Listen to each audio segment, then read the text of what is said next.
All right. Hello, everybody. Hello. How you guys feeling today? Feeling good?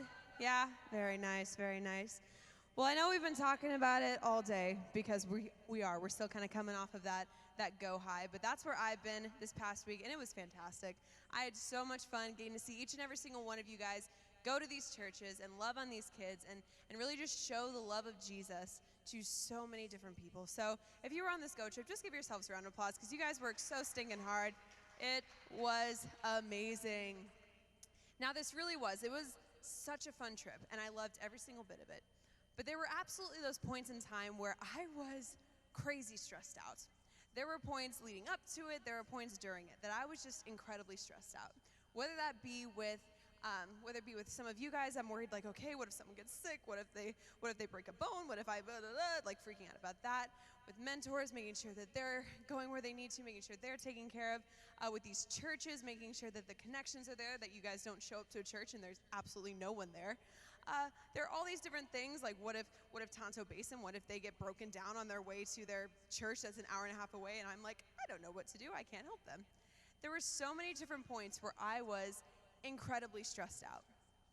But it's funny because even though I was super stressed out at a bunch of different points, it was a stress that I was okay experiencing. It was a stress that I was okay experiencing because I knew that even though I would be stressed out, there was still joy that was going to be found inside of it. There was still joy that was going to come out of the stress that I was feeling. And I know that some of you guys might have those things inside of your life. Maybe you're an athlete and you love your sport, but there are definitely times where you get to a place and you're like, oh my goodness, it's the bottom of the ninth inning, the score is tied, and I'm the last at bat, and you are freaking out because you're like, oh my gosh, what if I mess up? But it's a stress that you're okay having because you know, man, this is a sport that I'm passionate about. This is something that I love. And so you're okay feeling the stress that comes with this sport. Maybe you're a musician or an artist or a singer, and you practice and you practice and you prepare for a performance. And you finally get to that performance and you're nervous, you're a little bit stressed. But it's a stress that you're okay feeling because it's something that you're passionate about. It's something that you love and that you are okay feeling stressed about. We all have those things that we're okay feeling stressed with. They bring us joy, they make us happy, we love them. But there are also those things that they stress us out and we just hate it. Like we know that this thing stresses us out and we would rather just completely avoid it altogether because we think it is the worst thing on the face of the planet. For me, that is talking on the phone. How many of you guys are also phone phobia people? You hate talking on the phone. Okay, very nice, I'm not alone. Seriously, you guys, I will do absolutely anything possible to not have to talk on the phone. And it was kind of funny because I was on Facebook, and I know a lot of you guys don't have Facebook, but I think it's funny because you get to find memes on Facebook, and I love it. So I found this meme that I feel like just perfectly encapsulates what it means to be scared of talking on the phone. Do we have it, possibly, maybe? It's a really funny one because it's this little dude, and he's freaking out because he doesn't want to have to talk on the phone. And he has a friend who keeps coming up to him and saying, hey, you know, it would be easier if you called them. And he was like, well, you know, I'll just send him an email. And the guy comes up again and he says, you know, it really would be a lot quicker if you just called him. And he's like, you know, I think I'm just gonna send him a text. And then it pops up again and he's like, no, seriously, it is going to be so much easier if you just call him. See, just call him. I'll send him another email. That's me, you guys. Like, I'm the little dude in the blue. Like, that is 100% me. Like, it's just like the frantic, like, no, I'll send him a text later. It's fine. Like, I freak out. I hate talking on the phone. But there are so many times that I still have to do it. Like, it's just a regular part of my job, unfortunately. It's a part that I wish wasn't, but it is. And so when those moments come when I have done absolutely everything possible to not have to talk to the phone, and then it just comes to the point that I have to, I start to have like a little mini freak out. I start to like, okay, I know this is coming, I know I have to do it. And so then I start kind of running through things in my head. I start saying, okay, well, this is what I'm calling about. I need to call and ask how much this is going to cost for us to be able to do this for that event. And so I start running through in my head and I say, okay, well, this is This is what I need to answer if he asks me this question, and this is what I need to say if he asks this. And I'm running through that, and then I'm saying, okay, but what if I start to like stumble over my words and I'm like, I don't know what I need. No one knows what I need. And I'm running through that, and what if they start to think that I'm stupid? Like, I don't want this random person that I will never ever meet in person to think that I'm stupid. But those are the things that are running through my head whenever I am leading up to talking on the phone. And I finally get to the point where I've dialed the number into my phone, and I'm sitting there and I'm looking at it and I'm like, I gotta do it. You ever done that before where you're like, I know I need to call this. I know I need to call this number, but I don't want to push the button. I don't want to make it happen. If it just sits there, then I don't have to do it. But you do. And so finally I get up the courage, I work up the courage, and I hit the call button. Then I put my phone up to my ear and I'm like, oh no, this is bad. And then you start praying the prayer that all of the phone phobia people pray in their head whenever they're making a phone call, which is, please don't pick up, please don't pick up, please don't pick up, please don't pick up. And you know it, please don't pick up, please don't pick up. And then there's those times when they do pick up. And if you're like me, you're like super fake on the phone because like your normal talking voice just doesn't work, it just doesn't sound as nice. So for me, whenever they actually pick up, it's like, hi, this is Becca Applegate, and I was just wondering, how much would it cost for you to be able to put this on at our church? Oh, okay, perfect. Thank you so much. You have a fabulous day. I'm like, what? I don't use the word fabulous on a regular basis. Like, what? That's weird. It's just a little high-pitched voice. I'm like, I don't know who she is. Who is she? I get so confused. So those are the times when I actually have to talk on the phone, but then there are the other times, the beautiful times, when they don't answer. You're just like, thank the Lord. The Lord is good. The Lord is good. They didn't answer, so I leave a message, and then I can avoid it. I can avoid the stress of talking on the phone forever because it will always be a stress to me, and it's fine. That's okay. But you see, we all have things that stress us out, that worry us, that freak us out inside of our life. Maybe for some of you, it's taking a test. Are there any like test phobia people? They can't stand it. All right, so even just that, look around, you're not all alone. You're not alone in that. When you guys take a test, maybe you study for hours and hours and hours the night before, but then the second the piece of paper gets put in front of you on your desk, your palms start to sweat, and you can't get a grip on your pencil, and you're like, my goodness, why is this happening? I studied for hours, I know this information, and it's just gone from your head. Where'd it go? You're losing your mind because you don't know where it went. But it all comes from the fact that you're so scared of taking tests. You get so much stress and anxiety when you have to take a test. Maybe some of you, it's speaking in front of crowds. So you hate the first day of school when they're like, okay, you're sitting there and you're like, I know it's coming. I know my teacher. She's gonna ask, she's gonna say, what's your name and what's your something that you did over the summer. And you're freaking out, and then they do it, and you're like, oh no, and they call on you, and you're just sitting there. And you know that there's words inside of your head. You know that there are words and that you're capable of speaking the English language. You know you can do that. But the second you have to speak in front of a group of people and there's a bunch of eyes staring at you, you just lose it. And you're like, what is my name? What are words? I have never heard of them. And you freak out all because you get stressed and you get anxious when you have to speak in front of people. But some of you guys might have stress and anxiety that comes from a deeper place. Maybe for some of you guys, your stress and your anxiety, it has to deal with past traumas or things that you've experienced inside of your life. So maybe you get incredibly stressed and incredibly anxious when you think about going to that certain restaurant or that certain store or that certain place because you have this fear that they could possibly be there, that you might have to see them, and you cannot imagine what it would be like to have to see this person again. You get stressed, you get anxious because of this. Maybe you get stressed when it comes to stepping into new social situations, when it comes to you're walking into a room and you don't know anybody, and you're thinking, I need to put myself out there, I need to talk to people so I'm not just standing here alone. But then you start to remember that one time that you tried to put yourself out there and they made fun of you, or they talked bad about you, or they made you feel like you were stupid. And you can't imagine feeling that again. So you would just rather avoid it completely.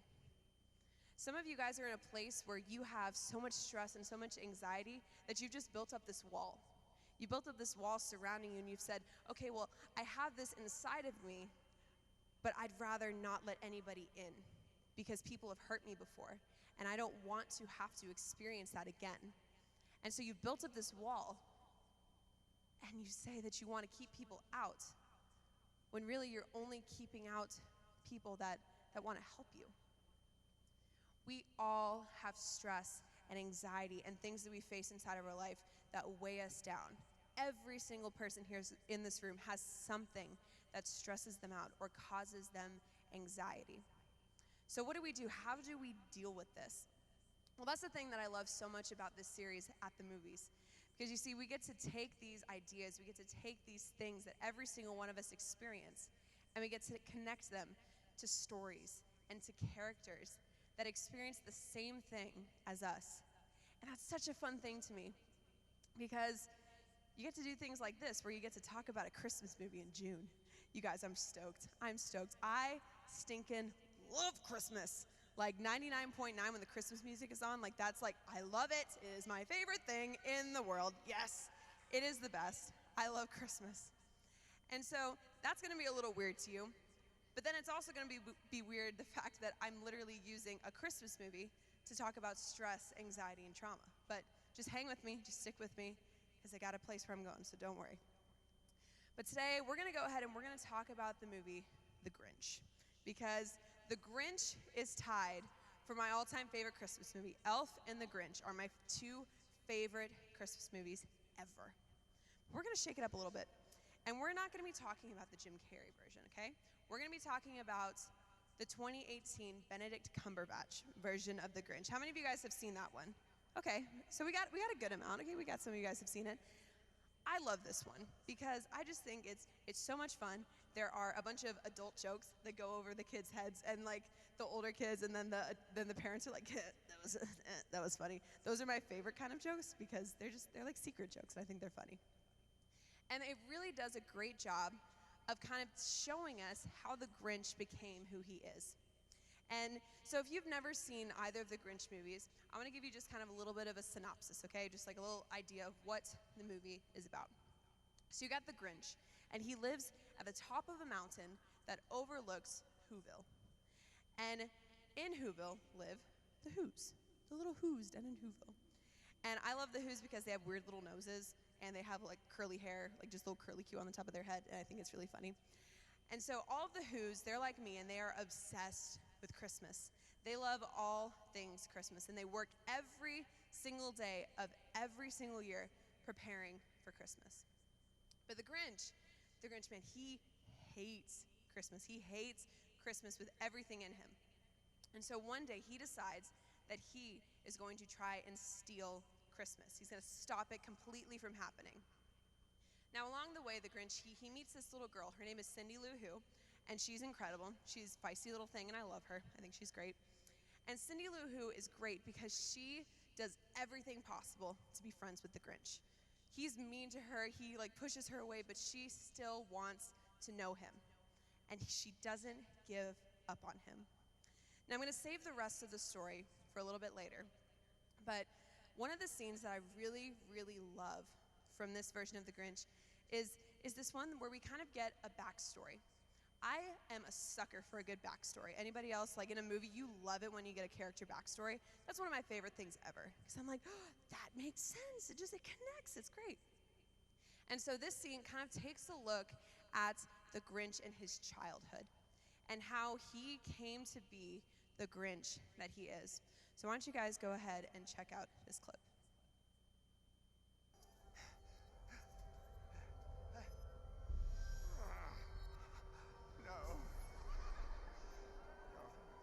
He walked through the crowd and the sound and the lights, and his ears heard the thump of their joy and delights. And it took him right back to his earliest years, to that lost, lonely boy who cried all of those tears. That lost, lonely boy, isolated and sad, with no home of his own, no mom, no dad.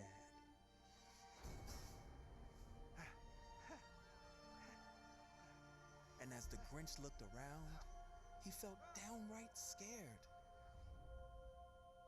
As he remembered that Christmas where nobody cared, where nobody showed, not even a flea, and there were no cards, no gifts, and no tree.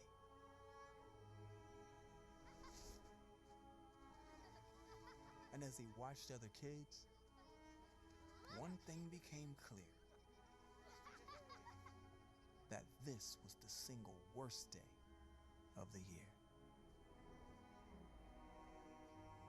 And now here it was, that day once again, and he felt all those feelings he felt way back when he'd watch who's young and old all sit down to feast, and they'd feast, and they'd feast, and they'd feast, feast, feast, feast. They'd feast on who pudding and rare who roast beast, which is something the Grinch could not stand in the least. And then they'd do something he liked least of all. Every who down in Whoville, the tall and the small, would stand close together with Christmas bells ringing. They'd stand hand in hand and the who's would start singing.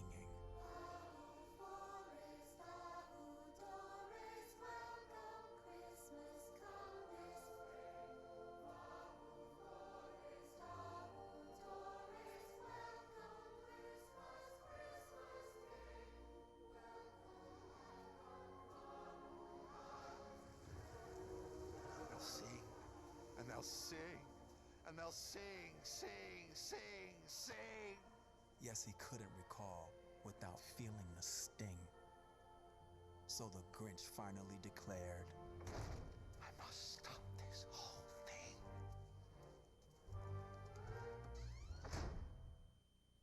All right, I'm gonna be serious. I straight up cried the first time I watched that scene. I was like, he's all alone and he has nobody. The little scarf, that's what got me. I was like, scarf. Oh my gosh. Oh my gosh. It hurts your heart. It really does. But still, even in the fact that it hurts, we're able to see the real reason why the Grinch hates Christmas. The Grinch doesn't hate Christmas because he hates hearing the sounds. He doesn't hate it because of the lights. He doesn't hate it because of the feast. The Grinch hates Christmas because he associates it with all of those years, all of those Christmases that he spent completely alone, with no one that cared about him, with no one that wanted anything to do with him. The only thing that the Grinch hated more than Christmas was being alone. And even though that's a really difficult thing for him to believe, that was the very first step that he needed to take in order to be able to deal with the past trauma, to deal with the stress, to deal with the anxiety that was built up inside of him that came with spending time with the Who's. And you guys, that is the very first thing that you have to do when it comes to dealing with your own stress, with your own anxiety, with your own trauma. It's finding the root. You gotta find the root. You see, we live inside of a society where there's nothing that is just as it is, the way that you look at it. We can't take anything just for face value. You guys have seen in your schools probably before where you have the picture and it's the iceberg. And you have all of this stuff on top. You just have a little chunk on top. And then you look at the rest of the picture and you see all of this stuff that's down at the bottom. That's how it is with our stress and with our anxiety. There is always more than just what you see on the surface. So if you have this fear of speaking in front of people, if you have this fear of standing up and talking in a group of people, it's likely not just a fear of standing in front of people and having a mic in your hand. It probably has to do more with maybe a fear of rejection, a fear of not being good enough for someone else. It's a deeper fear than just what it looks like. Maybe you have a fear of going into groups, a new group of people. You have this fear of going and meeting someone you've never met before. And it's not usually just that. Maybe it's tied with this fear that you have of not being good enough, or maybe you're in a place where you felt at one point that you weren't good enough for someone because they left. Maybe it has to do with a parent's divorce and you didn't have any sort of say in it and you felt like it was your fault. There is always a root to the things that stress us out and that cause us anxiety, our past traumas in life. There is always a root. And so if you guys are going to be able to deal with the things that stress you out, the things that make you anxious, you have to first deal with the root of the issue. The next thing that you guys have to do whenever you're facing stress and anxiety, it's seeking God in the struggle. Seeking God in the struggle. You see, when we have these things that weigh us down, these stressors, these things that cause us anxiety or the past traumas that we've had in our life, it's so easy to feel like we're alone. Like there is not a single person that could possibly care about us in this certain situation. But you see, that is a lie straight out of hell. That is a lie from the devil, because he wants you to believe that you are doing this life alone, that you are facing things, that you are experiencing things completely on your own. And you guys, that could not be further than the truth, because your hurts, your pains, your anxiety, and your stress, it matters to the one who created you. He cares so much about the things that hurt you because he hates to see you being hurt. He wants to be able to help you and support you through your hurt. In your notes, you have a verse, Psalms 94:19, and it says this: "When doubts filled my mind, your comfort gave me renewed hope and cheer." You see, God is the creator of the universe. God believed that each and every single one of you were so important, so vital, that he created you inside of this world. He felt that you were necessary in this world. And so that just shows that he wants to be present in your hurt, in your trauma, in your stress. And that is such an incredible thing to know. Because God, he's the only one that has the ability to help you heal from the stress. Because so often we have these things that sit on us, this stress, this anxiety, this trauma that sits inside of us, and we choose not to say anything about it. We choose to just push it away, to not deal with it.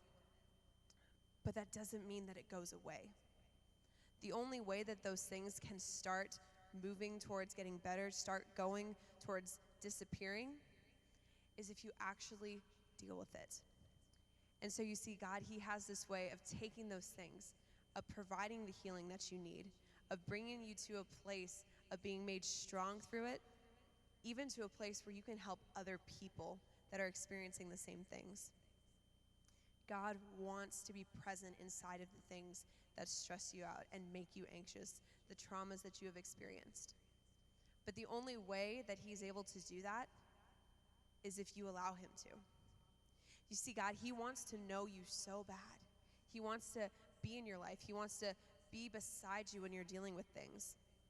But he's not going to force himself on you. He's not going to make you choose him. He's not going to make you open up to him. He wants to give you that choice. He wants to allow you the option to do that. And there might be some of you here that you're experiencing something right now. You're dealing with something and you feel like you're alone in it. But right here in this moment, I want to give you an opportunity. I want to give you a chance to reach out to the one who knows you better than anyone. The one who knows how many hairs are on your head. The one who has been caring for you since before you were even a thought. The one who wants to be there in your life through every single bit. And so right now, if I could have every head bowed, every eye closed. You see, this God that wants to know you, this God that loves you so much, he's listening right now. And all you have to do in this moment, in order to know him, in order to be able to have him be present in the things that you're experiencing, is to talk to him. All you have to do is say something like this, just praying to God, asking him, God, I'm hurting, I'm struggling. There is so much anxiety, so much stress, so much worry inside of me right now, and I don't know what to do with it. But right now in this moment, I believe that you're good. And I believe that you can work through the things that I'm dealing with, that you can work through the stress, that you can work through the anxiety and the trauma, God, that you are in it. And that you want to bring me to a place where I can be made strong through it, that I can truly heal from it. And so here and now, I ask you to come into my life, to come and join me in this mess that I'm experiencing right now and help me to get to a place of being washed clean. God, because you are good. And here and now, I choose you. Now, if that's something that you did today, you guys can all look up. If that's something that you chose to do today, that is the greatest decision that you could ever make. Because God can work in the mess. He wants to be there with you. And he has a way of working things out in ways that we never, ever could imagine. God wants to be there for you, but there are also people that want to be there for you. The Grinch has a really cool story because it ends with a happy ending. I love a good happy ending. And so the Grinch, he spent all of this time feeling the way that he was, but he had people that came alongside him, people that supported him and helped him to get to a place that he never would have been able to get to on his own.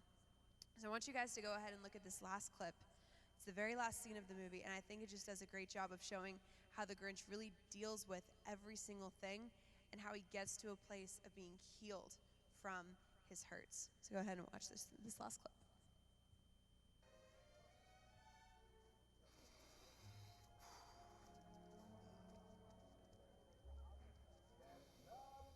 Right. Okay.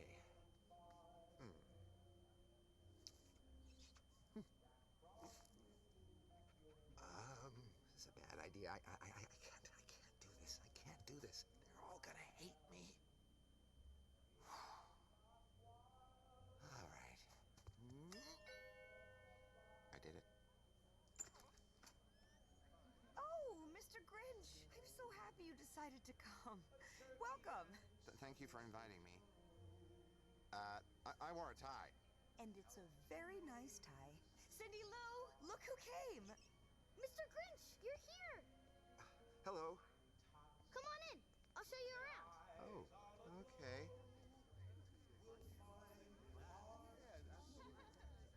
Hello, Mr. Grinch. Merry Christmas. Merry Christmas to you, too. Aunt Ida, I'd like you to meet my friend, the Grinch. Oh, it's nice to meet you, Mr. Grinch. Thank you. It's nice to be here. Oh, here, let me take that for you. Oh, thank you. Cindy Lou, could you make a little room for this? Oh, don't worry. I've got it. Huh. Isn't that thoughtful?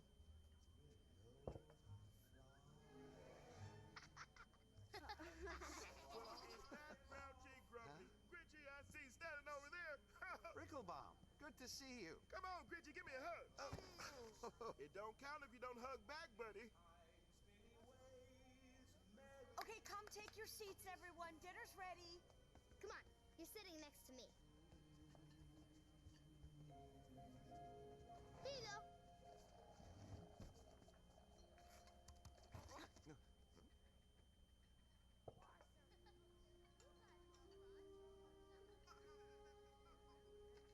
This is my first Christmas dinner. What happens? You'll see. Would you do the honors, Mr. Grinch? Oh, okay. Do you mind if I say something first? Not at all. Well, everybody, I just want to say I've spent my entire life hating Christmas and everything about it.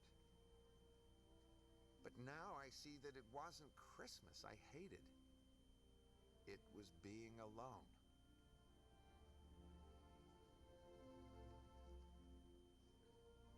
But I'm not alone anymore.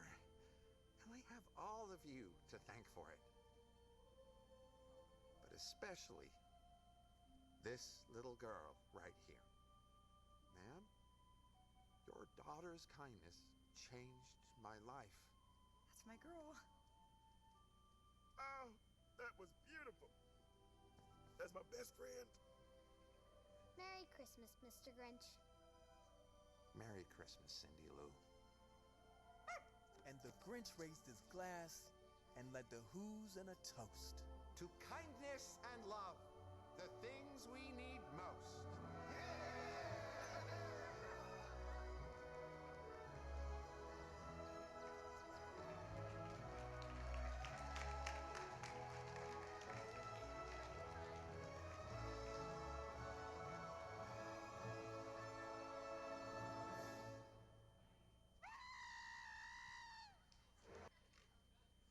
I love the little goat at the end. I think he's so funny. Oh man, but I love that scene because it really does. It shows how the Grinch came for full circle, how he was able to deal with the root of what it was that he was dealing with. He understood that it was being alone was the thing that he hated most. But something that is so important that he did is he found support. And he couldn't have done any of that without the support that he found. And that is something that I want you guys to really see the importance of, finding and sharing support. This last thing I want you guys to write down: find and share support. You see, we weren't designed to go through the things that we're facing, our struggles, our hurts, our pain, our trauma. We weren't meant to deal with it on our own. We weren't meant to do it alone. Because there is strength in having people around you. There is strength in having someone to talk to, someone that will listen, someone that's able to say, I've been there before, or I love you and I'm willing to be there with you through the struggles. You see, Cindy Lou, she's a super awesome character because she didn't give up on the Grinch. So often there are people that whenever we're going through a struggle, when we're going through a hurt or stress, something that makes us anxious, there are people that say, this is too difficult. I need you to get better. I need you to be better. I can't handle this anymore. And it's so difficult because we need people that are willing to stick around. But you guys have those people inside of your life. There are friends, there are mentors, there are parents, there are people that are close to you that want to be able to do that for you. They want to be someone that can listen. They want to be someone that can cry with you, that can share with you in what it is that's weighing you down. So you have to first seek support in the things that you're dealing with. But maybe you're in a place where you don't really feel like you have a whole lot of things that are weighing you down. Maybe you've gotten to a point where you've dealt with a lot of the things that were hurting you, and you can now be a person who shares support.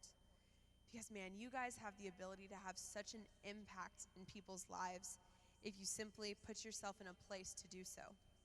So if that's sitting with someone who's going through a struggle and saying, just let me listen. I don't really know what exactly to say right now, but I can listen. Maybe that's giving them an encouragement. Maybe that's giving them a hug when they're hurting, or sending them a text whenever God puts it on your heart to do so. You guys have the ability to have an impact on people when they're dealing with things. And that is the only way that we're able to find that healing that is necessary when we're dealing with things inside of our life. But I'm going to speak firsthand and say that I'm not an expert in this. There might be some things that you're dealing with, that you're working through, that me as a church leader or your mentors or someone in your life, they might not have the exact words or the exact help that you need. And that's when counseling or therapy or something like that, that is something that it makes me sad because it gets a bad rap and people have this perception of counseling or therapy, but it is something that is so good. And if you guys are in a place where you might need to be looking towards that, and there's no shame in that, because that is you having someone that can listen and that can give you really good, solid advice. So you guys seek and share support when you are facing things. Because the same ways the Grinch was able to do, you guys can get to a place of healing. But you have to be able to deal with the root. You have to be able to seek God in the struggle, and then you have to be able to find and share support to be able to deal with the things that you are experiencing. Let me pray for you guys. Jesus, man, I thank you so much for each and every single student and mentor that is here in this room. God, I thank you so much that you love us and that you want to have a part in the struggle and in the anxiety and the stress and the trauma. God, that you want to be able to support us through it.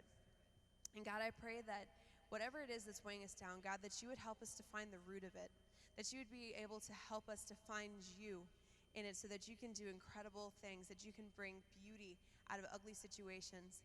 And God, I pray that you would help us to be able to find support from people, from mentors, from counselors, from people that can share and speak light into our lives. And God, that you can then bring us to a place where we can then share that support with other people. God, we love you so much, and we pray this all in your name. Amen.